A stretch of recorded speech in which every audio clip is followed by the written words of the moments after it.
Hello, അടുത്തൊരു വീഡിയോയിലേക്ക് എല്ലാവർക്കും സ്വാഗതം. ഞാൻ ഇന്നിവിടെ ചെയ്യാൻ പോകുന്നത് ഒരു പാൽക്കപ്പയാണ്. പാൽക്കപ്പ എല്ലാവർക്കും അറിയാമെങ്കിലും ഞാൻ എൻ്റേതായ രീതിയിൽ ഒന്നുണ്ടാക്കി കാണിച്ചു തരാം. അപ്പോൾ എല്ലാവരും മസ്റ്റായിട്ട് ഒന്ന് ട്രൈ ചെയ്ത് നോക്കണം കേട്ടോ, വീഡിയോ കണ്ടതിന് ശേഷം.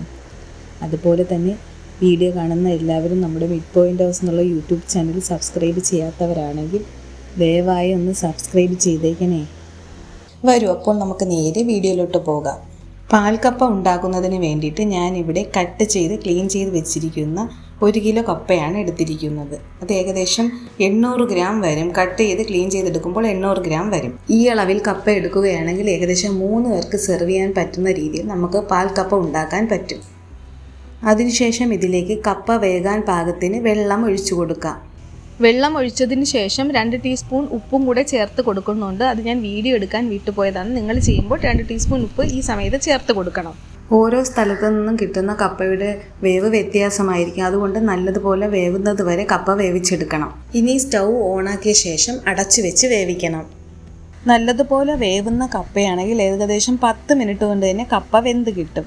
കപ്പ വേവുന്ന സമയം കൊണ്ട് നമുക്കിതിൽ ചേർക്കാനുള്ള ഇൻഗ്രീഡിയൻസ് റെഡിയാക്കി എടുക്കാം. അതിന് വേണ്ടിയിട്ട് ഞാനിവിടെ എടുത്തിരിക്കുന്നത് 6 ചെറിയ ഉള്ളി, 1 വെളുത്തുള്ളിയുടെ അല്ലി, 2 പച്ചമുളക്. ഇനി ഇതെല്ലാം കൂടെ ഒന്ന് ചതച്ചെടുക്കാം. ഈ രീതിയിലാണ് ചതച്ചെടുക്കേണ്ടത്. കൂടുതൽ ഫൈനായിട്ട് അരഞ്ഞു പോകാൻ പാടില്ല. ഇനി ഇതങ്ങോട്ട് മാറ്റി വെച്ചതിന് ശേഷം നമ്മൾ നേരത്തെ വേവിക്കാൻ വെച്ചിരുന്ന കപ്പ വെന്തോ എന്ന് നമുക്ക് നോക്കാം. കപ്പ ഏകദേശം വെന്തിട്ടുണ്ട്. ഇനി ഇതിൽ നിന്ന് വേവിക്കാൻ വെച്ചിരുന്ന വെള്ളം നമുക്ക് നല്ലതുപോലെ ഊറ്റിക്കളയാം. വെള്ളം നന്നായി ഊറ്റിക്കളഞ്ഞതിന് ശേഷം കപ്പ വേറൊരു പാനിലേക്ക് ഇടുക. അതിനുശേഷം നമ്മൾ ചതച്ച് വെച്ചിരിക്കുന്ന ഉള്ളി, പച്ചമുളക്, വെളുത്തുള്ളി ഇവ നമുക്ക് ഇതിലോട്ട് ഇട്ട് കൊടുക്കാം. അതിനുശേഷം ഇതെല്ലാം ഒന്ന് ഇളക്കി യോജിപ്പിക്കാം. അതോടൊപ്പം തന്നെ ഈ കപ്പ നമുക്ക് ചെറുതായി ഒന്ന് ഉടച്ചു കൊടുക്കുകയും ചെയ്യാം. നോക്കൂ, ഈ പരുവത്തിന് വേണം ഉടച്ചെടുക്കാൻ. ഇനി ഉടച്ച കപ്പയിലേക്ക് നമുക്ക് തേങ്ങാപ്പാൽ ചേർത്ത് കൊടുക്കാം.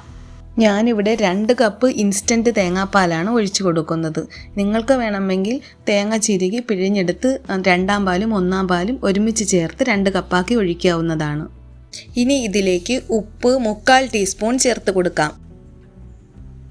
ഇനി സ്റ്റൗ ഓണാക്കിയ ശേഷം ഇതെല്ലാം കൂടി നന്നായി ഒന്ന് ഇളക്കി യോജിപ്പിച്ച് കൊടുക്കാം. അതിനുശേഷം തിളയ്ക്കാൻ തുടങ്ങുന്നത് വരെ ഒന്ന് വെയിറ്റ് ചെയ്യാം. തിളയ്ക്കാൻ തുടങ്ങിയിട്ടുണ്ട്. ഇതുപോലെ തിളയ്ക്കാൻ തുടങ്ങുമ്പോൾ തുടർച്ചയായിട്ടൊന്ന് ഇളക്കി കൊടുക്കാം. സ്റ്റൗ മീഡിയം ടു ഹൈ ഫ്ലെയിമിൽ വെച്ച് ഏകദേശം 5 മിനിറ്റ് നേരം ഇങ്ങനെ തന്നെ ഇളക്കി കൊടുക്കണം.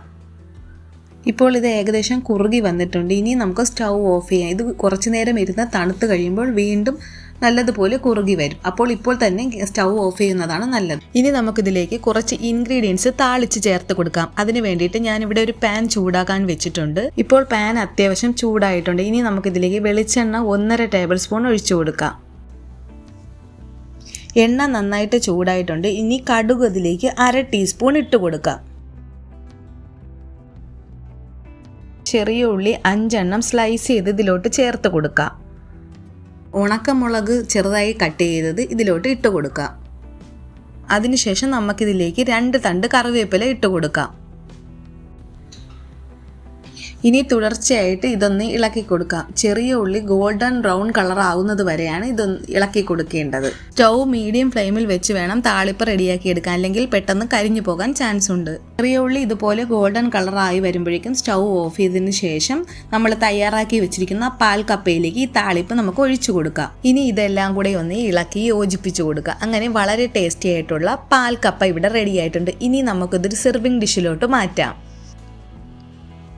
ഇതുവരെ പാൽക്കപ്പ ഉണ്ടാക്കി നോക്കാത്തവർ ഇതേപോലെ ഒന്ന് റെഡിയാക്കി നോക്കണം. എല്ലാവർക്കും തീർച്ചയായിട്ടും ഇഷ്ടപ്പെടും. അപ്പോൾ വീഡിയോ ഇഷ്ടമായാൽ ലൈക്ക് ചെയ്യുക, ഷെയർ ചെയ്യുക, സബ്സ്ക്രൈബ് ചെയ്യുക. വീണ്ടും അടുത്തൊരു വീഡിയോയുമായി വളരെ പെട്ടെന്ന് തന്നെ കാണാം. Thanks for watching.